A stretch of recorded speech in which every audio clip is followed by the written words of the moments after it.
What's going on back here?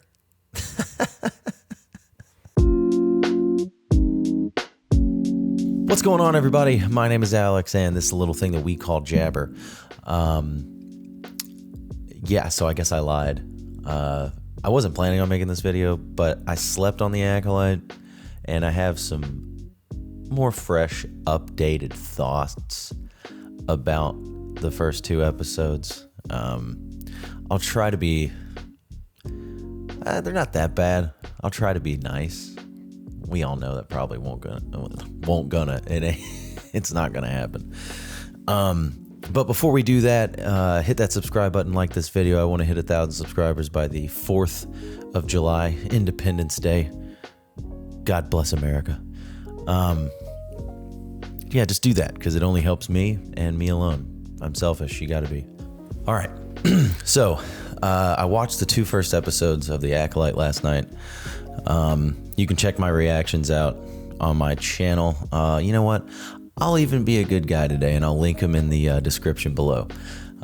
So check those out if you haven't already. If you haven't seen the two episodes, I'd probably go see them. I'd go watch them before you watch this. I'm not really going to spoil a whole bunch. I'm not going to get into like the whole plot of the show. I'm basically just going to give you a list of pros and cons of the things that I liked and the things that I disliked, and my concerns moving forward. So when I got done watching them last night, I didn't hate it. I still don't hate it. But there's a lot more that I had thought about that I completely disregarded in my reaction, hence why I'm doing this video. So I'm just going to jump right into it. The basic plot, if you all don't know already, it's about two twins. One is good, who used to be a Jedi. She's no longer a Jedi. One is bad, who is supposed to be dead. Spoiler, but she, I guess, she got picked up by some Sith. I think it's an apprentice, but we'll see. Got picked up by a dark side user and is being trained to be who I believe is their new apprentice. So she is on a mission to kill 4 Jedi who were posted up on her home planet and who left them for dead pretty much and took her sister. That's the basic gist of it. That's actually one of the things I don't mind about the show. I don't mind the premise. I think the premise is actually pretty neat. I don't mind like a Jedi detective story. The only, real issue with it being a detective story is that they're very quick on changing their minds about things, and that's one of the pros that I have. So, pros. It's one of the cons that I have about the show. It's a detective story, but they're changing their minds within their investigation, like that. It almost feels like it's just meant to fit the scene that it's in. But yeah, I mean that's just a writing thing. Anyway, I'm gonna go through the pros first, and then we'll get into the cons. All right. So I actually wrote these down. This is new for me. So my pros,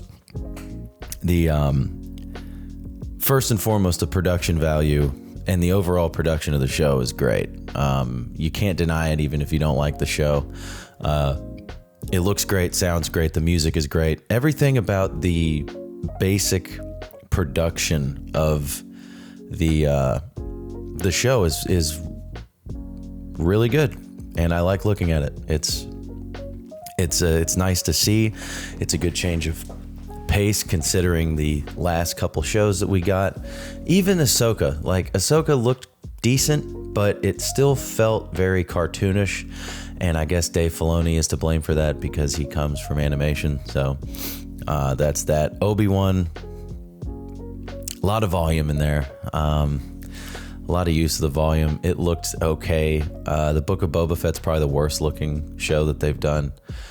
Even The Mandalorian, it looks made for TV. This looks like it was made for a movie theater, and you can tell. There's even film grain in here, all right? So it looks like it was shot on 35 millimeter, even though it wasn't. The shot on 35 or even 70 millimeter film. It's an added film grain, but hey, whatever. It works, and I like it. I like looking at it. The visual effects are great. Actually, my favorite part of these 2 episodes were the ships. The ships are really cool. In Star Wars, who doesn't like a good ship? And all the ships are cool. All right, that's like the highest positive thing that I can say about it, is that the production design, the production value, everything about it. I like that they're using real sets. They're on location. The aliens aren't completely CGI, and not everybody speaks basic, which is also a nice change of pace. They actually have some characters that speak different languages, and they have the subtitles. That's what Star Wars is to me. All right, that's a big part of what Star Wars is for me. All right, so I like that. I appreciate that. I can't knock them for doing that. All right, it was nice. It was nice to see. Master Soul, I'm not going to pronounce his name again. I didn't do it at all, but the guy from Squid Game, he's great. He's easily the best part of the show so far. He's the best. He's the strongest actor. He's the best character, I think. He's the most interesting character. Like, I don't mind any scene that he's in. I had no issue with. So that was nice. I also, I love Jedi and the Sith. I know a lot of people, when they think of Star Wars, they want it to be like underground smugglers, Han Solo type shit, which I love too. But for me, the most fascinating parts of Star Wars have always been the Jedi and the Sith, more so the Sith. That's why I was really interested in the show. But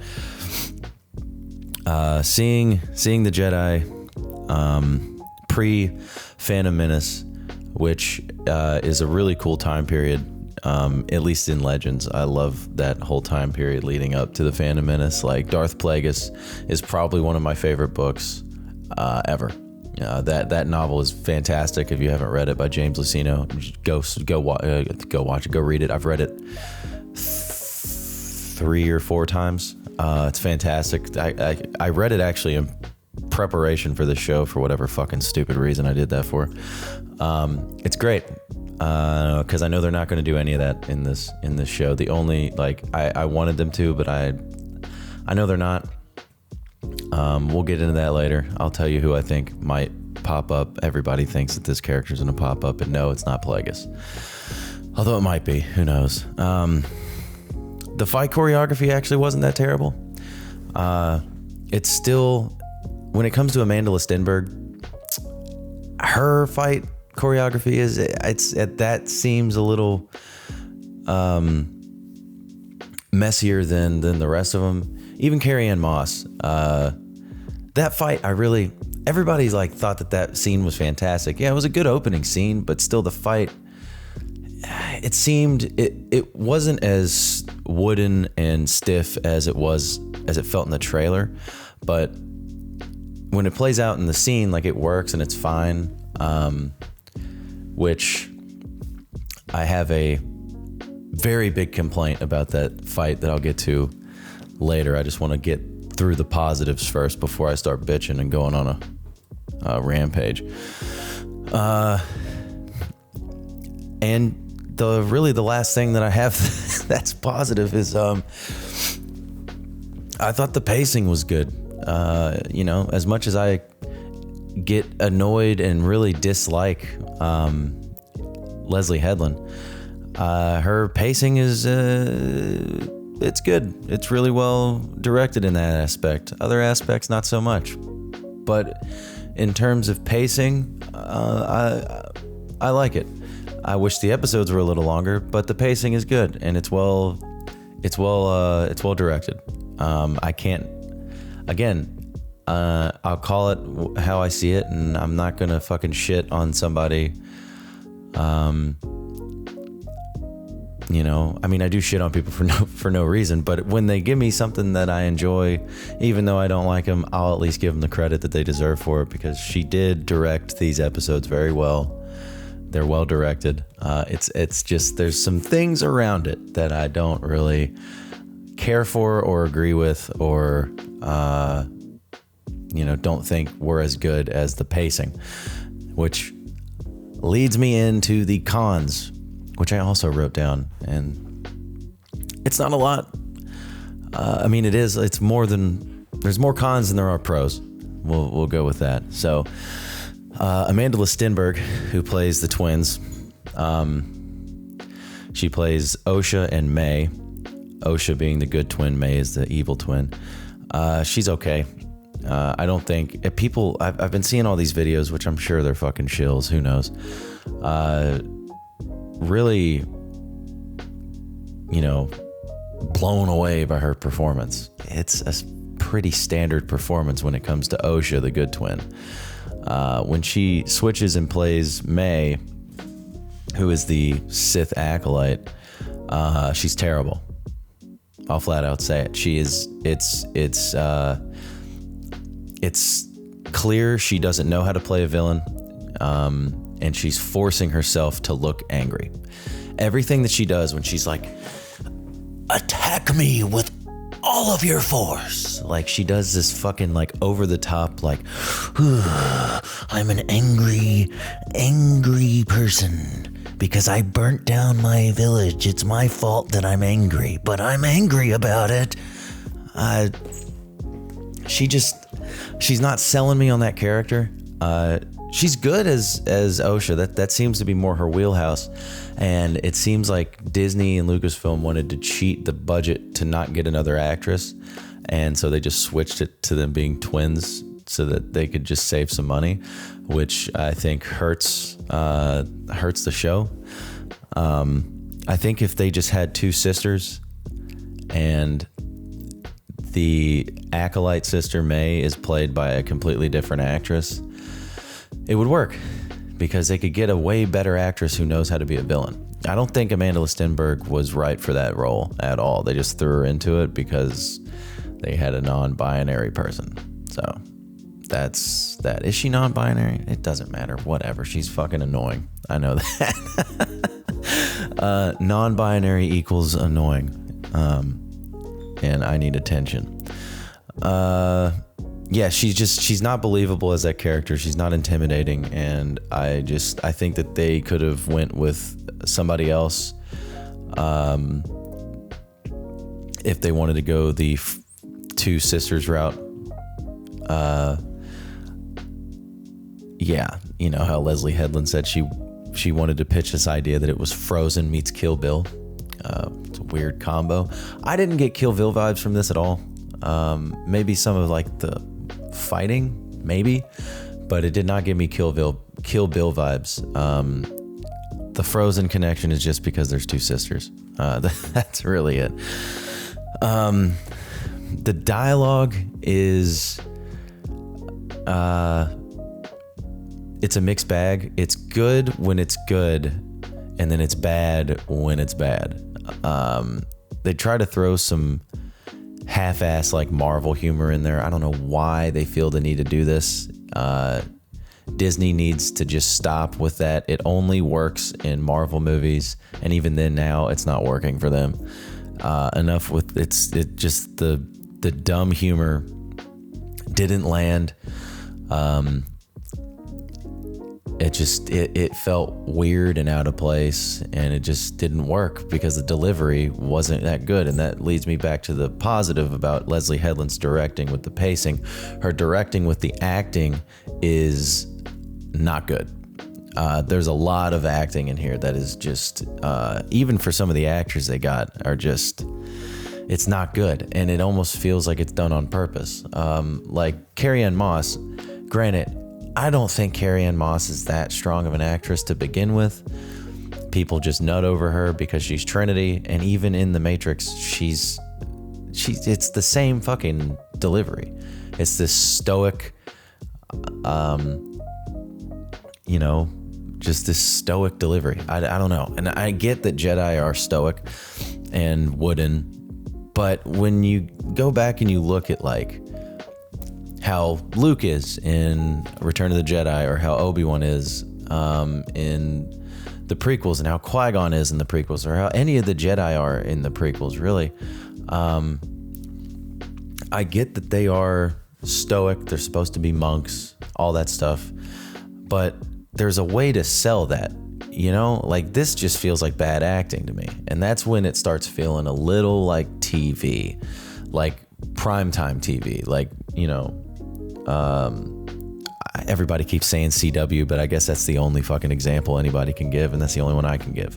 That's when it starts feeling like a CW show, is when the acting gets really, really wooden, especially from Leslie Headland's wife, who I do not know her name. Horseface. I don't know. I'm just going to call her Horseface. She's a green horse. She is awful as that bald bitch. Terrible. Absolutely terrible. I didn't like any scene that she's in. Which, whatever, they dropped. I hope she's not in it that much, but we'll see. Hopefully she dies soon. I didn't like her character at all. And that's another thing. 4 out of 5 characters in this show are women. Girl power. Which I don't care if there's a bunch of chicks in the show. Just make them good characters, and don't, you know, just make them women just because it's a woman running the show. Like come on. Whatever. That's as nice as I'll get about that. My biggest complaint that I have, and it's a big one because this shit drives me insane, is you have, this is actually a spoiler, but Carrie-Anne Moss is only in this show for like 5 minutes, if that. She dies in the first scene of the first episode. She gets stabbed by a dagger,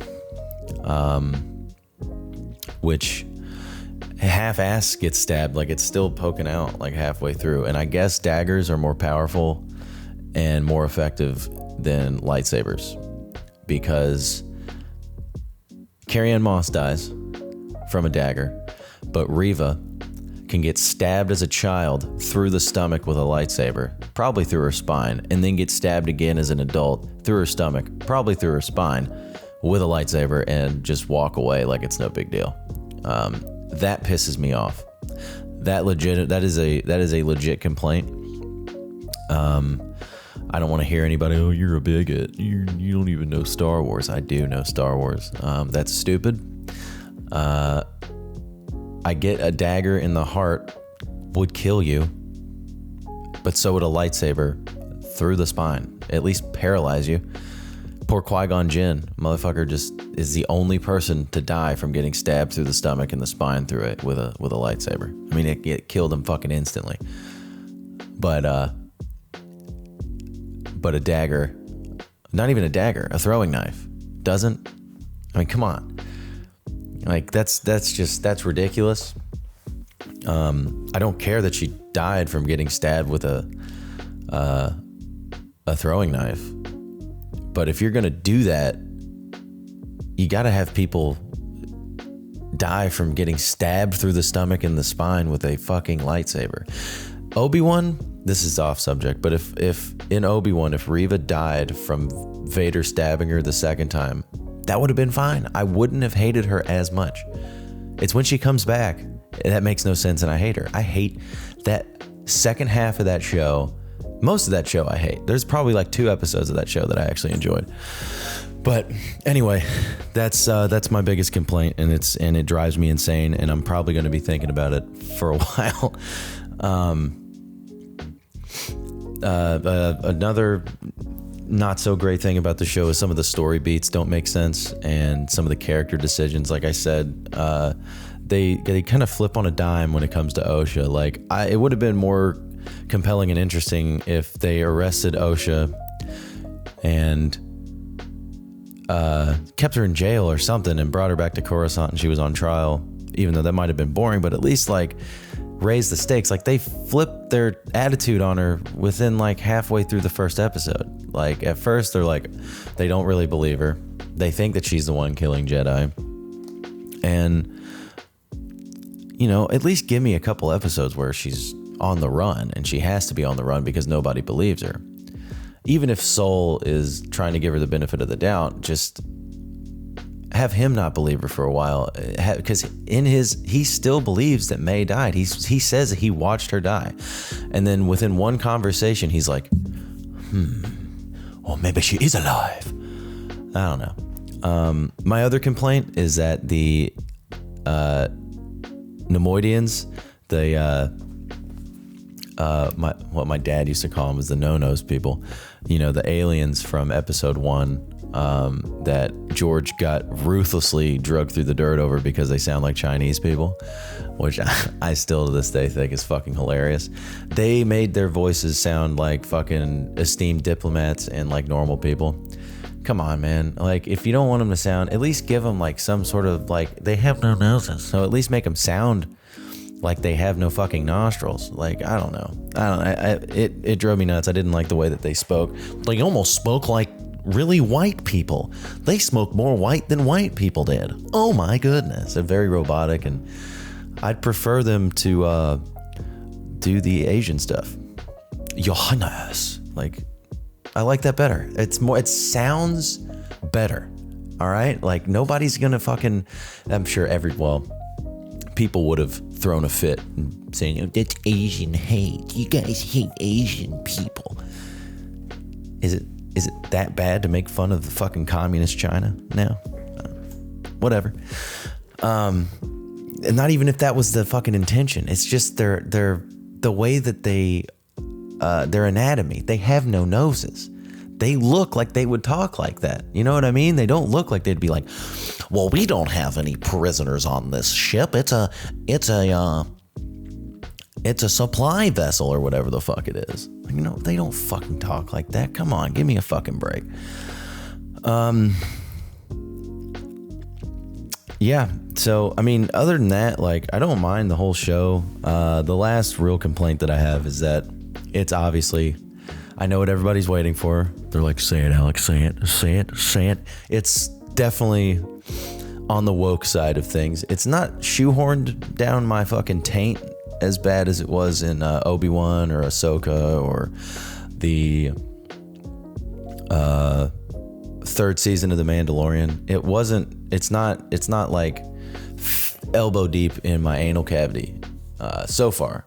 Maybe I'm just in a good mood, and maybe I've been so negative about this show going in that I'm just kind of glazing it over, or I'm just used to it by now. It's just, I'm expecting that from Disney. So I don't know. I didn't notice it that bad. If I did, let me know. If I didn't notice it and you all saw it, let me know. I don't really know. I mean, I get the biggest thing is that everybody's a woman pretty much, and men are fucking retarded as usual. They listen to Padawans over Jedi Knights, which, okay, the Padawan did have a better plan. It was a more solid plan. But that being said, they only listen to her because she's a woman. So yeah, like I said, I didn't hate these first 2 episodes. I didn't love them. I'm okay with them. I'm interested in the story going forward. Granted, these were the first 2 episodes, and Disney kind of has a tendency to fall off right in the middle of a season. Like, the first couple episodes could be solid, and then 5th episode, done. And it starts going downhill. But it's an okay start. All right, like, I'm not mad at it yet.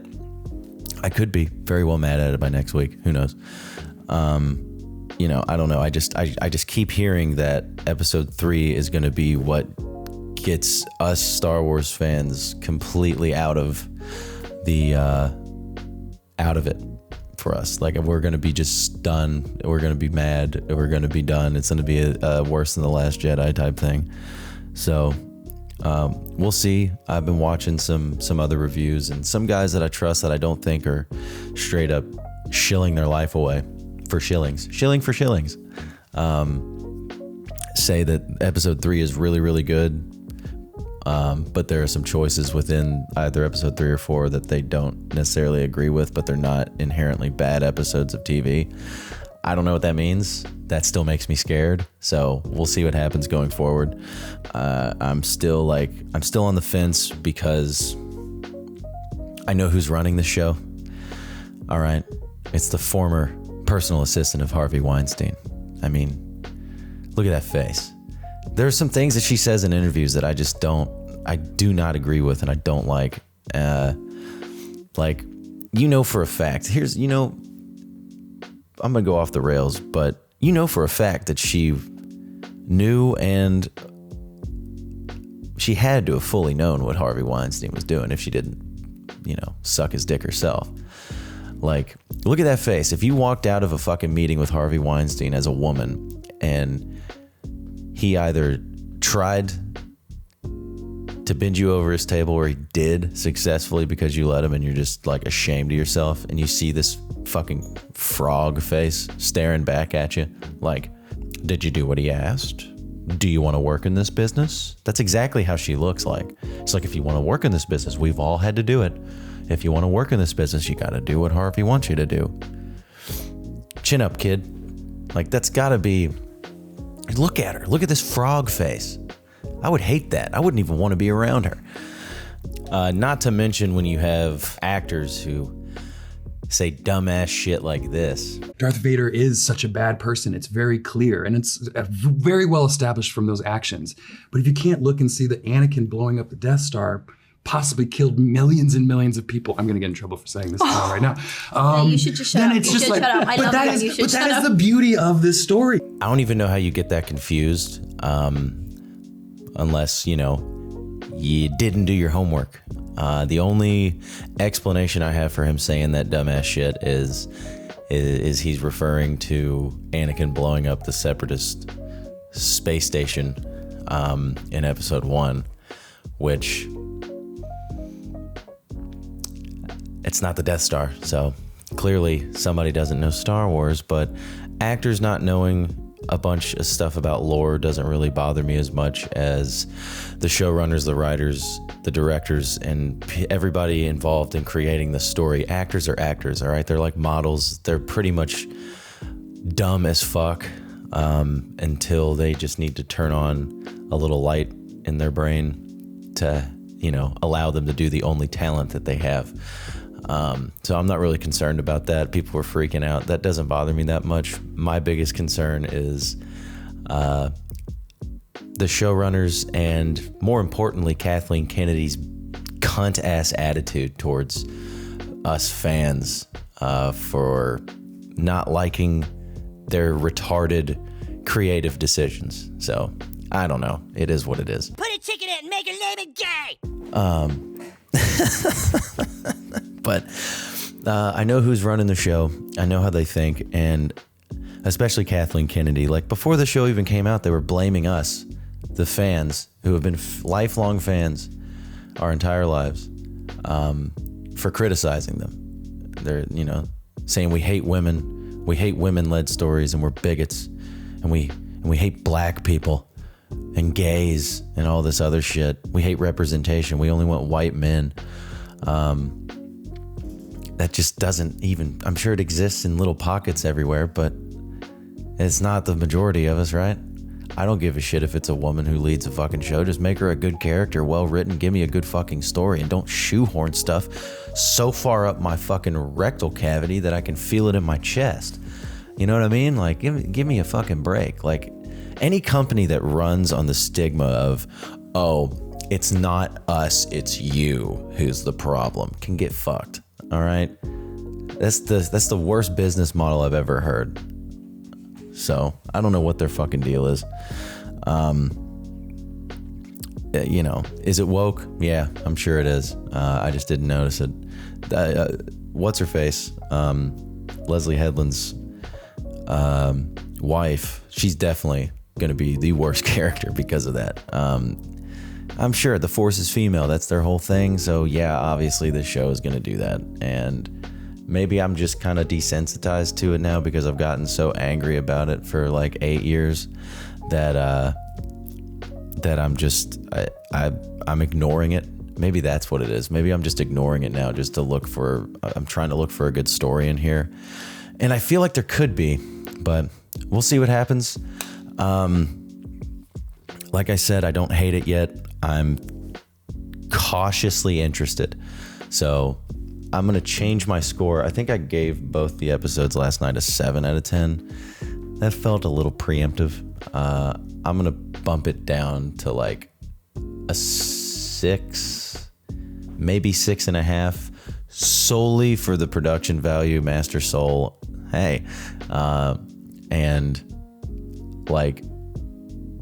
the fact that it didn't shoehorn certain things up my ass. So I'll give it a 6.5 out of 10 for the first 2 episodes. We'll see how it goes down. I may end up absolutely hating this show, or it could be really cool. Who knows? But one last thing. So I've totally skipped over this, but in the first episode, it ends with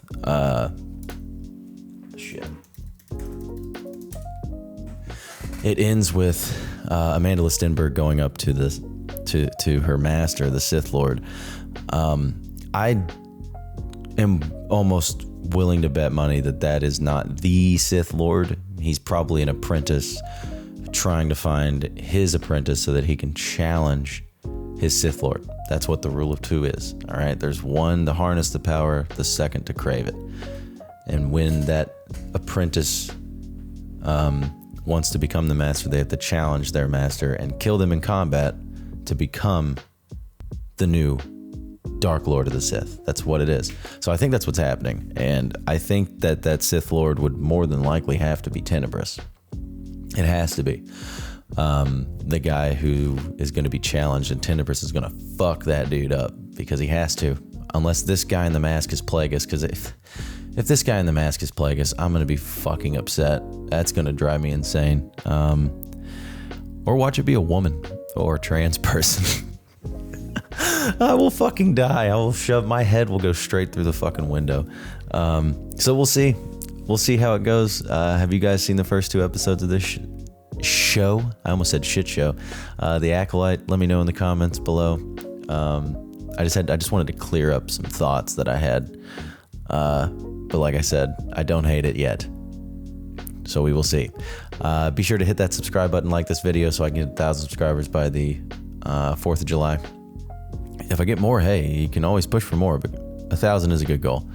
So until next time, my name is Alex. This is Jabber. And yeah, sayonara. Oh yeah, before I leave, I am sick and tired of getting flagged for having my little music underneath my videos, but I like having music. And for some reason, even though I paid to have this song, I'm still getting flagged, and I have to constantly go in and dispute it so they'll change it.